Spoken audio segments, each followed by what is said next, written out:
안녕하세요. 지극히 사적인 책 읽기의 똑서입니다. 안녕하세요. 똑똑입니다. 네, 저희는 기독교의 발은 계속 읽고 있습니다.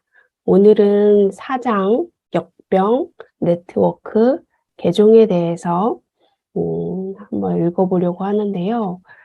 지난번에는 똑똑님이 3장에서 좀 어려웠다라고 말씀을 하셨는데, 제가 한 부분은 정말 간단한 것을 장황하게 설명해 놓은 듯한 느낌을 많이 받았어요.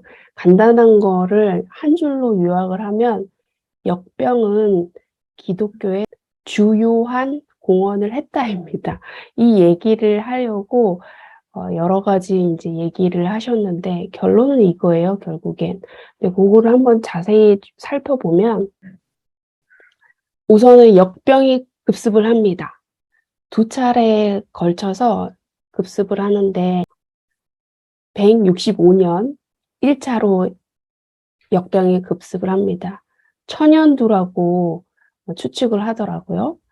그리고 251년에 2차 역병이 급습합니다. 홍역임이에요. 이렇게 두 차례에 걸쳐서 역병이 급습을 하자 엄청 많은 사람들이 죽었어요. 그런데 이 종교에 따라서 대응 방법이 달랐어요. 그걸 한번 간단하게 비교하면서 살펴볼게요.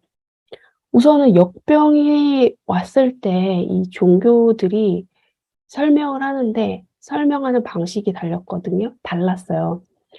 우선 이교도, 고대 그리스 종교에서는 이렇게 얘기를 합니다. 이때 이교도를 철학자도 있고 그다음에 사제들도 있어요. 철학자들은 이렇게 설명을 해요. 역병의 발생 원인은 인간의 통제력 밖에 있는 자연적인 것이다. 사제들은 신들의 일에 우리 인간은 모른다.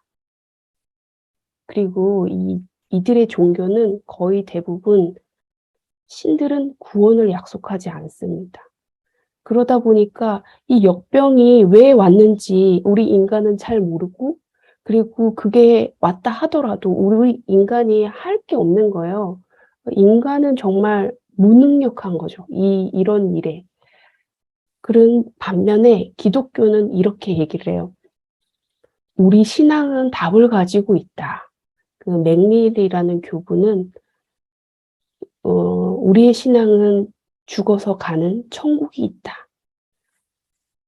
그리고 그 기독교만의 치유와 위로를 건네고요.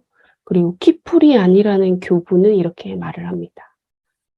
믿는 자에게는 보호의 손길이 갈 것이고 불신한 자에게는 징벌이 갈 것이다. 그리고 이 역병은 죽음을 두려워하지 않는 훈련의 계기이다. 이렇게 설명과 위안을 제시를 하거든요. 그리고 역병에 대응하는 기독교의 방식이 기독교 공동체는 병자를 간호를 해요. 그리고 시신을 매장하기 위해서 돈을 아끼지 않고요. 헌신과 사랑으로 서로 도와서 병을 간호를 합니다. 반면에 이교도들은 병자가 죽기도 전에 길거리에 시신을 내다 버려요. 매장하지도 않고요. 그렇게 되면 우리가 익히 알다시피 지금 죽기도 전에 내려다 버리면 이 온몸에 바이러스가 퍼지고 있는 상황에서 매장도 하지 않는다? 그래서 점점 더 주변으로 바이러스가 확산이 될 것이고요. 그리고 접촉 차단하는 것이 가장 좋은 방법이라고 얘기를 해요. 그래서 은신하거나 도피하는 행태들을 보입니다. 이런 대응 방법에 따라 결과들을 보면 우선 기독교인들은 이런 역병, 고난을 배움과 시험의 장으로 여겼어요. 그러다 보니까 서로 공동체를 조직해서 병자를 간호하고 시신을 매장하는 등 이런 행동을 보이니까 기독교인의 사망률은 10% 정도였다고 합니다. 반면에 그 이교도들은 과연 우리가 신을 믿는 게 우리한테 도움이 되는가? 그것이 맞는 건가? 라는 신앙에 대한 의구심이 생기고요. 그리고 이런 역병에 대해서 공포에 떱니다. 그 결과 이교도들의 사망률은 30% 정도에 달했다고 해요. 이렇게 사망률에 따라서 너무 차이를 많이 보이니까 기독교들은 이건 바로 기적이다 이렇게 얘기를 하는데 루드니 스타크는 그것은 기적이 아니었고 이 병자를 간호하는 단순한 그런 보살핌, 물과 음식을 주는 것만으로도 수많은 생명을 살릴 수 있을 것이다 라고 하면서 기적이 아니라 간호 덕분이었을 거다라고 추측을 합니다. 그리고 이 기독교의 그 교리리에서 마태복음을 보면 이런 말이 있어요. 내가 줄일 때 너희가 먹을 것을 주었고 목마를 때 마시게 하였고 나그네 되었을 때 영접하였고 헐벗었을 때 옷을 입혔고 병들었을 때 돌보았고 옥에 갇혔을 때 와서 보았느니라. 내가 진실로 너희에게 이르노니 너희가 여기에 내 형제 중에 지극히 작은 자 하나에게 한 것이 곧 내게 한 것이니라 하고 말하는 게 나오거든요. 그러니까 이 하느님은 너희를 사랑하고 그리고 나를 사랑하는 자는 나에게 하는 것처럼 너희 모두에게 행하라고 얘기를 하시는데 서로 사랑하지 않고는 나를 기쁘게 하지 못한다라고 말씀을 하세요. 그래서 서로 사랑하고 서로 구제하는 신앙을 강조를 합니다. 이러다 보니까 이 역병에서 애착관계가 형성이 되는데 기독교인들은 서로 상호 신뢰가 더 두터워지고요. 심지어 기독교인이 아니더라도 기독교인과 근거리에 살았던 이교도들도 이 기독교인의 간호를 받았을 가능성이 크다고 해요. 그리고 이게 또 당연했을 추측인 것 같아요. 그러다 보니까 이교도들도 생존 확률이 높아졌을 거고 그리고 생존자들은 당연히 기독교에 대해서 애착 정도가 상승했을 거라고 생각을 합니다. 이교도들의 이제 애착 관계를 보면 서로 접촉을 차단하고 은신과 회피하는 반응을 보였다고 했잖아요.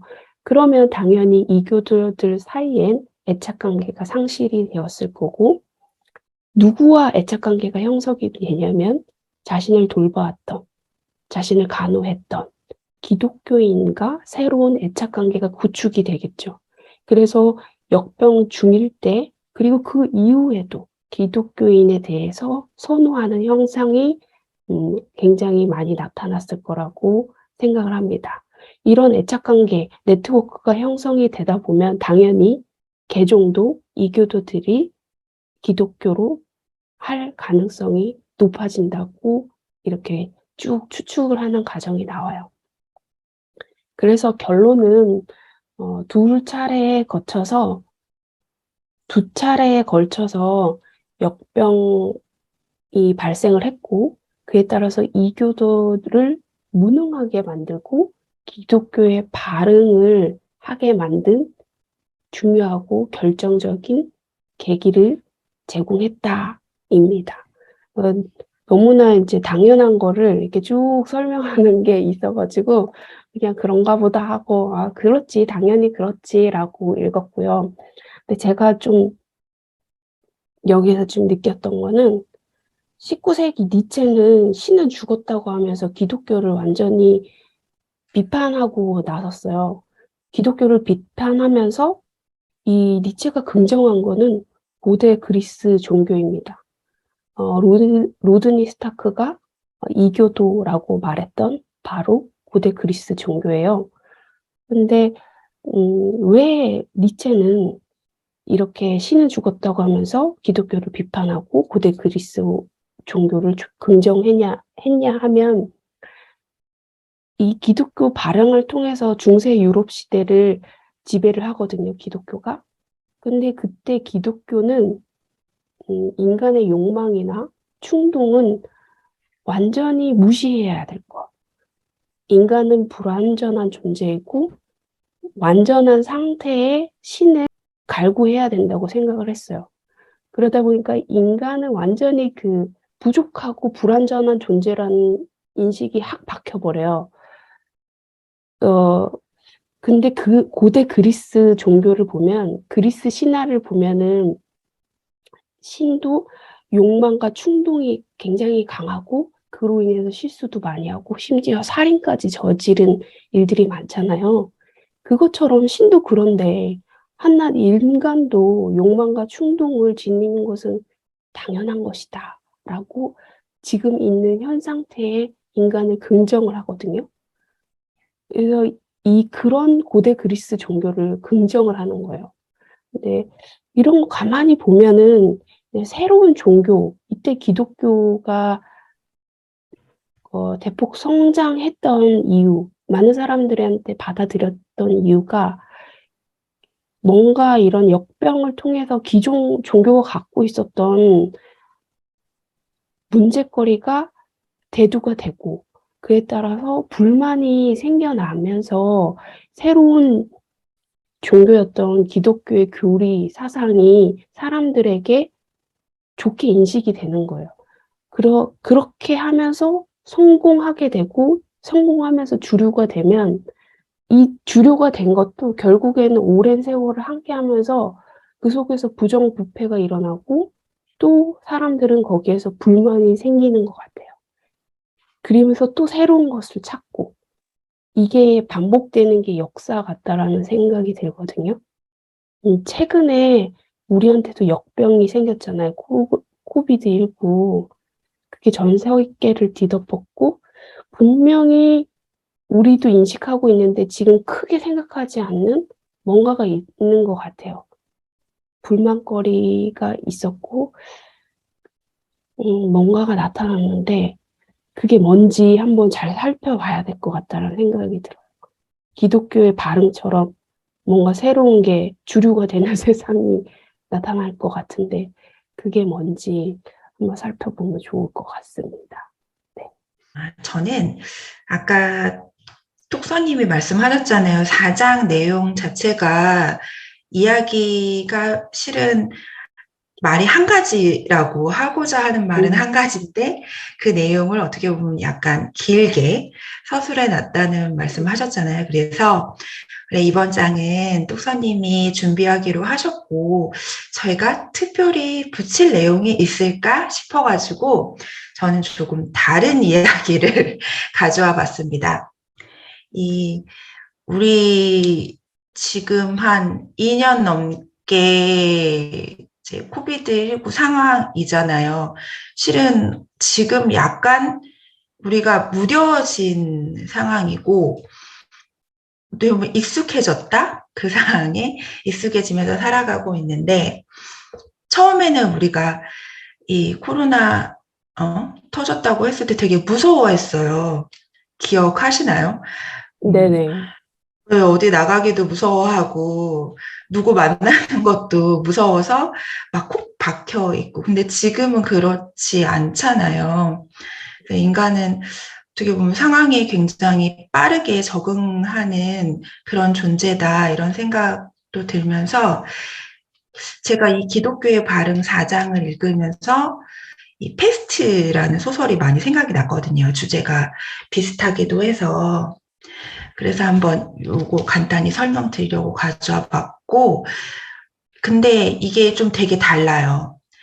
이 기독교의 발흥 어쨌든 4장은 이 역병이 기독교의 발흥에 어떤 중요한 역할을 했다. 긍정적인 역병이 긍정적이진 않지만 긍정적인 영향을 끼쳤다라는 관점이었다면 페스트에서는 재난과 같은 상황에서 종교는 별 필요 없다라는 이야기를 합니다. 그래서 굉장히 다른 이야기이긴 한데 그래도 같이 읽어보면 어떨까 해서 간단히 소개해 드리려고요. 알베르 까미의 페스트는 평화로운 오랑이라는 도시에 페스트가 발생하면서 공포와 죽음, 극한의 절망적인 상황 속에서 인간의 다양한 모습들을 그려낸 작품이에요. 이게 2차 세계대전 이후에 발표된 작품이라서 패스트가 전쟁을 의미한다는 해석이 많더라고요.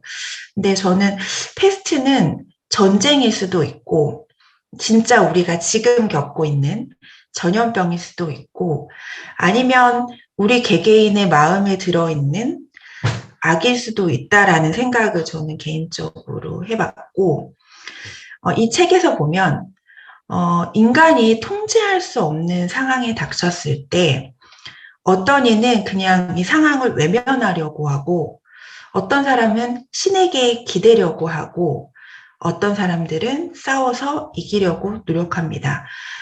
까미는 신에게 기대려고 하는 것보다 이 소설에서는 싸워서 이기려고 하는 것이 옳은 방향임을 말하려고 해요. 근데 이 싸워서 이긴다는 게 뭔가 격렬하게 내가 뭐 어떤 섬두에 서가지고 뭔가를 하는 것이 아니라 인간이 행복을 되찾기 위해 그냥 이 현실을 직시하고 이 상황에서 자신이 할 수 있는 일을 묵묵히 해나가는 것이 이기는 방법이라고 말을 합니다. 이 기독교의 발흥에서 이런 이야기잖아요. 역병이 없었으면 이러한 기독교의 발흥을 일어나지 않았다라는 것이 결론인데 그거에 대해서 이제 로드니 스타크가 3가지로 설명을 해요. 그래서 첫 번째는 기독교는 기존의 이교도가 제시하지 못했던 희망찬 미래상을 제시할 수 있었다. 그래서 누구에게나 역병은 올 수 있지만 의인은 위로로 부름을 받고 불의한 자는 고통으로 끌려간다 라고 말을 하고 여기 패스트에 이런 이야기가 나와요. 여기서 말하는 이 기독교가 제시한 미래상과 대비되게 이교도가 미래상을 제시할 때 못했던 것처럼 이 패스트에 나오는 이 카를로 신부라는 사람도 이 종교, 여기서는 이제 기독교지만 이 소설에서 이 종교가 이 사람들에게 희망찬 미래상을 제시하지 못했습니다. 그래서 설교에서 이런 말을 합니다. 인간은 이러한 재앙을 받을 만한 죄를 지었다. 제대로 하나님을 섬기지 않아서 죄를 너희가 지었으니까 너희는 하나님 발밑에 무릎을 꿇어. 그러면 너희에게는 이런 패스트 같은 재앙이 오지 않을 것이다. 라고 설명을 하는데 그렇다면 하나님을 제대로 믿는 사람에게는 이런 질병이 오지 않는가요? 전염병이 과연 믿음이 있는 자와 없는 자를 구별해서 올까요? 그렇지는 않잖아요. 그러니까 결국 마지막에 카를로 신부도 병에 걸려 죽어요. 근데 소설에서는 재밌는 게 패스트인지 아닌지 결론을 내지 않고 병명 미상이라고 표현을 합니다.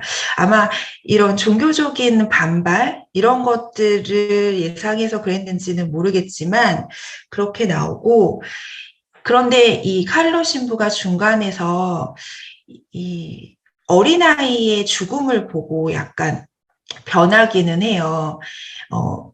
자신의 신념이 흔들리는 모습들을 보이기도 하는데 근데 어쨌든 카를로 신부 본인 자체는 끝까지 자신의 믿음을 고수하는 인물로 페스트에서는 묘사가 됩니다. 두 번째, 기독교가 발흥이 된 주요한 이유는 결국은 기독교의 사랑과 선행의 가치관이 사회봉사와 공동체 결속으로 현실화되었다라는 이유인데요. 아까 똑서님이 말씀하신 것처럼 기존의 종교는 그냥 신과 나와의 관계일 뿐이었다면 새로운 기독교는 나와 내 옆의 이웃의 관계도 신과의 관계가 될 수 있다고 말하면서 아까 이 공동체들이 서로 간호하고 돌봐주면서 이 죽음에 이를 확률이 굉장히 낮아졌다는 이야기도 나오잖아요. 근데 패스트에서도 이런 비슷한 공동체가 나옵니다. 타루라는 어떤 인물이 이 사람은 굉장히 도덕규범을 따르면서 사는 자예요.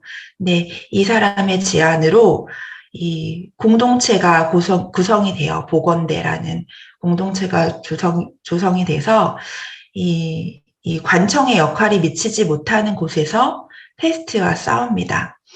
소설에서 저자는 이 보건대 역할을 영웅화하지는 않아요. 이게 정확히 기술을 해놓거든요. 이 사람들을 영웅화하지 않는다.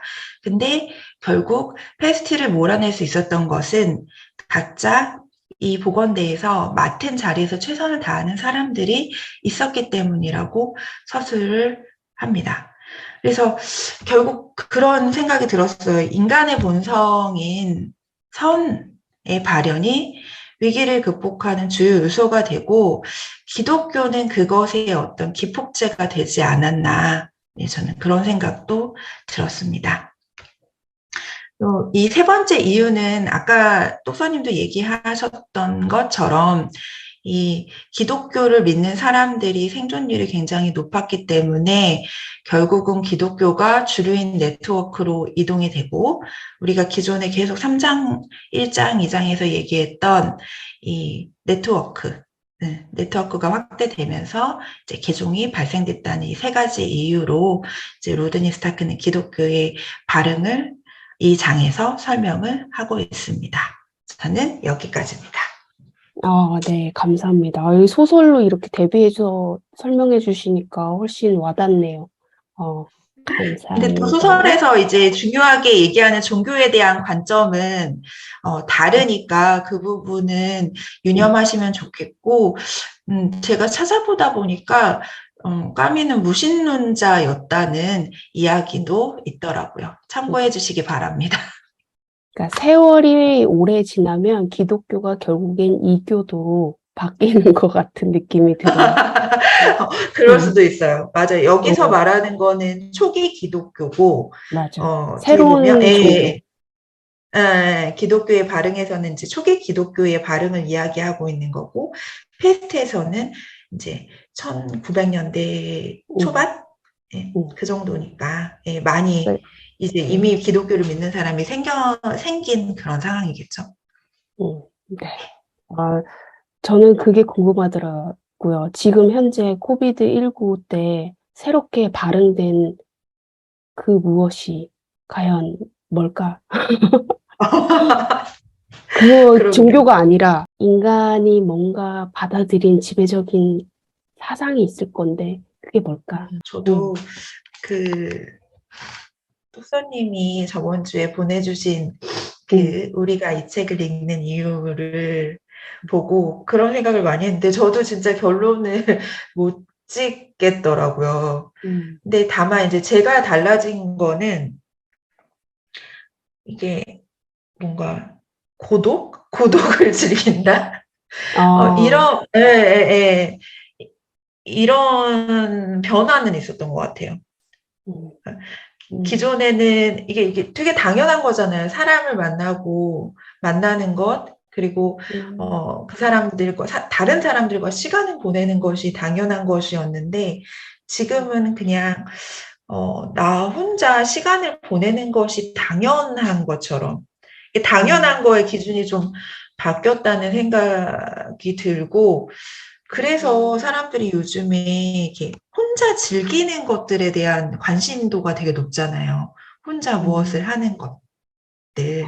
그래서 혼자 이 가드닝 같은 것도 막 혼자 하고, 혼자 이제 이 반려동물에 대한 것도 솔직히 오히려 더 많이 이 코비드 전보다 굉장히 많이 반려동물을 키우는 사람들이 늘어나지 않았나? 이제 그런 생각도 들고, 그러니까 이 혼자 보내는 시간에 대한 이것이 중요도가 굉장히 높아진 것 같아요.